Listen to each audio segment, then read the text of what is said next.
The grid went down 6 days ago.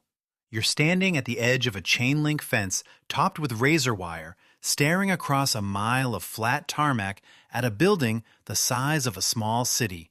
Terminal B. The lights are off. The jet bridges hang limp like broken arms. Somewhere inside, there are restaurants full of food, medical kits behind every gate desk, fire trucks parked in bays with full tanks, and a control tower with a 360-degree view for 20 miles in every direction. It looks like someone designed the perfect survival compound and then just left the door open. And that exact thought, is what gets people killed. Because airports weren't built to protect anyone. They were built to process bodies, millions of them, through as fast as possible. Every door, every corridor, every piece of glass in that terminal exists to move crowds in one direction, out. That's the opposite of a fortress. That's a funnel. And in a collapse, you do not want to be inside a funnel. But hold on, don't write airports off yet, because buried inside that death trap are some of the most valuable survival resources in any metropolitan area, and almost nobody is thinking about them. Not the terminals, not the gift shops, the stuff nobody sees. And by the end of this, you'll know exactly what's worth risking your neck for and what will get you surrounded by 300 other desperate people who had the same bright idea you did. There's one asset in particular, tucked away on the far side of the airfield, that most preppers have never even considered. We'll get there, so let's break this apart. What an airport actually is versus what your brain wants it to be. Your brain sees a compound, perimeter fence, huge structures, stored resources, vehicles, comms equipment, and yeah, all of that is technically there. A major airport covers 3,000 to 5,000 acres. That's bigger than some small towns. It has its own fire department, its own medical stations, its own fuel reserves. Hartsfield-Jackson in Atlanta processes over 90 million passengers a year.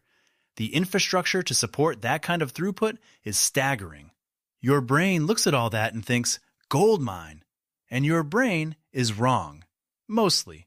Here's why the terminal itself is a nightmare. A typical international terminal has somewhere between 50 and 100 plus entry points, doors, service entrances, baggage portals, jet bridge connections, emergency exits. Every single one of those was designed to open easily from the inside. Fire code. You cannot secure that. Not with 10 people, not with 50. You would need a small army just to cover the ground floor of one concourse, and you'd still have the roof access hatches, the underground baggage tunnels, and the massive plate glass walls that a brick could get through. Glass. Let's talk about glass. Modern airport terminals are basically greenhouses with food courts, walls of it, ceilings of it. It looks impressive when the lights are on and civilization is humming. When civilization stops humming, you're living in a fishbowl. Everyone outside can see exactly where you are, what you have, and how many of you there are. You might as well hang a banner that says, "Rob us." And you won't be alone. This is the part that fantasy skips over. You're not the only person who looked at the airport and thought, compound. In any metro area, within the first 48 hours of a serious collapse, airports become magnets. People go where they associate with authority, with travel, with escape. They flood in looking for flights that aren't coming, for government help that isn't organized yet, for food, for shelter. The TSA screened roughly 2.5 million people a day before things went sideways. Even a fraction of that showing up post-collapse turns your survival compound into a refugee camp overnight. And refugee camps without supply lines become war zones. So that's the terminal, a beautiful, shiny, indefensible refugee magnet. Forget it. But here's where it gets interesting. Because the terminal is maybe 15% of an airport's footprint, the rest is where the actual survival value hides. Let's start on the airfield side, the maintenance hangars. These are steel and concrete structures built to house commercial aircraft. That means they're built to handle 60,000-pound machines rolling across their floors. The doors are heavy, industrial, and most importantly, there are far fewer of them. 1 or 2 massive hangar doors, a couple of personnel entrances, that's it. Compared to a terminal with 100 entry points, a hangar gives you maybe 4. And those doors are thick. You can actually secure 4 doors. A small group, 8 to 12 people, can make a hangar genuinely defensible. Inside, you've got workshop tools, hydraulic equipment, metal stock, welding rigs. I've spent time in places like that, and the sheer volume of raw material you can repurpose is something most people wouldn't believe until they see it. Now, the real treasure, and I almost don't want to say this out loud. Airport fire stations. Every commercial airport has at least one dedicated aircraft rescue and firefighting station, ARFF for short. Federal regs require response capability within 3 minutes to any point on the airfield, which means these stations are built fast, built tough, and stocked deep. Inside a typical ARFF station, you'll find crash trucks carrying anywhere from 1,000 to 6,000 gallons of water and fire-suppressing foam, pumps, generators, medical trauma kits that make a hospital ER look basic, thermal imaging cameras, powered cutting tools that can slice through aircraft fuselage, which means they can slice through anything. And the vehicles themselves are all-terrain, built to drive across grass, mud, debris fields at high speed while carrying multiple tons of water. A single ARFF crash truck is worth more in a collapse than everything inside Terminal B combined. And nobody is fighting you for it, because nobody thinks about the fire station at the end of runway 27 left. They're all inside the terminal, arguing over the Cinnabon. Here's something else most folks gloss over. Fuel. Airports store obscene amounts of fuel. We're talking underground tank farms holding millions of gallons. But, and this matters, it's Jet A, kerosene-type fuel, not gasoline. Now, Jet A has a flash point around 100 degrees Fahrenheit, which makes it actually safer to store and handle than gasoline. And here's what most people don't realize. Jet A burns in diesel engines. Not perfectly, not long-term without modification, but in a grid-down emergency, you can run a diesel generator, a diesel truck, a diesel anything on Jet A for weeks, possibly longer with some basic filtration. That fuel farm sitting under the runway apron is an energy reserve that could power a small community for months. Nobody is talking about this, not the prepper forums, not the survival channels. They're arguing about whether to stockpile propane or firewood, while millions of gallons of usable fuel sit behind a fence with a padlock. If you're still here, do me a favor, hit subscribe, because this is the kind of information that doesn't show up in your feed twice, and when the day comes that you need it, you'll be glad your algorithm remembers you watch this. Now, let's talk about timing, because everything I just described has an expiration date.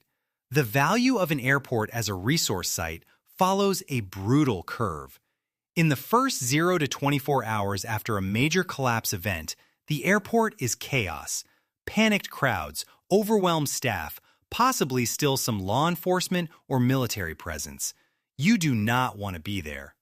In the 24 to 72-hour window, the crowd's thin. People who came looking for flights leave when no flights come. Staff abandon posts. Authority dissolves. This is your window. 72 hours to maybe 5 days. After that, you're competing with organized groups, gangs, possibly military units who've had the same realization you're having right now. The play is surgical. You don't move into the airport, you move through it. Grab what matters, get out. Treat it like a supply raid, not a homestead. Anyone who tries to set up permanent camp inside an airport is painting a target on themselves that gets bigger every day. So what do you actually grab if you have one shot? Priority 1, the ARFF station, medical kits, cutting tools, the thermal imager if you can carry it, And if you can drive one of those trucks out, you've just changed your survival odds by an order of magnitude. Priority 2, maintenance hangars, hand tools, welding equipment, sheet metal, wire, anything you can load. Priority 3, the operations center, not the control tower, but the airport ops building on the ground level. That's where you'll find backup radios, weather monitoring equipment, detailed maps of every utility line, water pipe, and electrical conduit on the property. That map alone is worth the trip. Priority 4, and only if you have diesel vehicles, that fuel farm. The control tower, by the way, looks tempting. High ground, 360 visibility. But think about it for 10 seconds. One stairway up, one stairway down. You are trapped in a glass box on a stick. Every sniper's dream target. Every mob's easiest siege. You can't escape. You can't resupply. You can't do anything except watch bad things approach you very clearly. Leave the tower. I want you to think about something. There's a phrase I keep coming back to in all of this. Infrastructure is not shelter. A building full of resources is not the same as a safe place to live. The most dangerous mistake in any collapse scenario is confusing abundance with security. The place with the most stuff is the place the most people will come to take it. Survival doesn't go to whoever finds the biggest pile. It goes to whoever moves fastest, thinks clearest, and leaves before the crowd arrives. And that brings me back to the thing I teased earlier. There's one airport asset almost nobody considers, and it might be the most valuable of all. Ground support equipment charging stations. Sounds boring, it's not.